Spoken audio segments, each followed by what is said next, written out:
My name is Peter Barron. I grew up in Toronto, Canada. My parents were immigrants after the war, and I grew up in a Ukrainian community with a pretty big emphasis on being members of the Ukrainian Orthodox Church. One of the curious things was that, I never questioned it, but my mother never came to church with us on Sundays.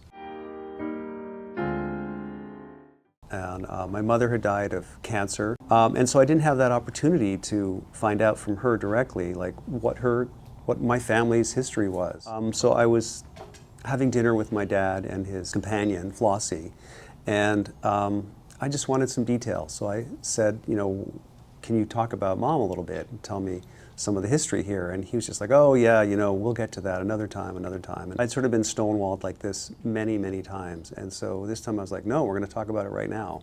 And I pressed him, and Flossie sort of said, tell him.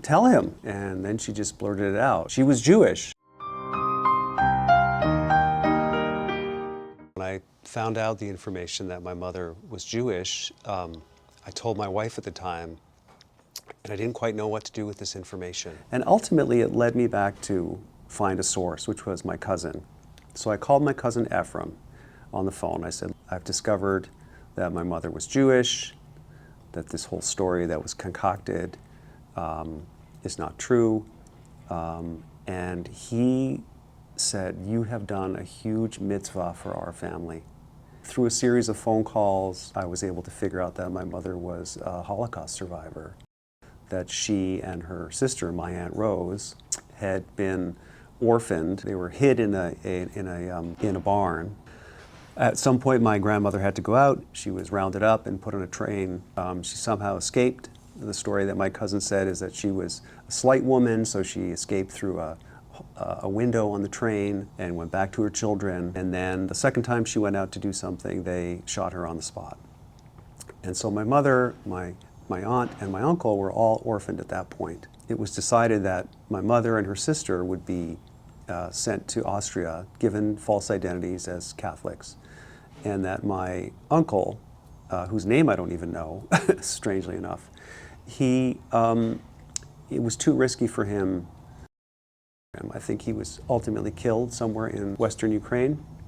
And, life went on. I had a son, another son. And at one point, we went to my cousin's daughter's wedding. His ex-wife was there, and she came to me and said, Peter, I have to tell you something on your mother's deathbed. Do you remember when we went into her room? And here's what happened. And she said, your mother wanted to say her name, which was actually Bella Cole. It was not Anna Stibel, as I'd been told my whole life. And this is a very powerful moment.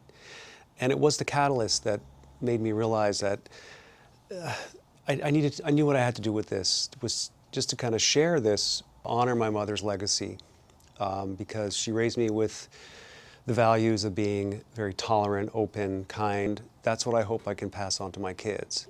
And so whether I'm Ukrainian or Canadian or Orthodox or Episcopal or Jewish, this is kind of the collective that makes up who I am and makes me hopefully a humble and good person. And that's what I hope to impart to my kids, and that's why I wanted to make this documentary. And that's why I was proud and honored that Will wanted to share this story with anyone and everybody. And that made me very proud that that part of the values that I had inherited from my mother just by being in her home, that I had passed that on to Will.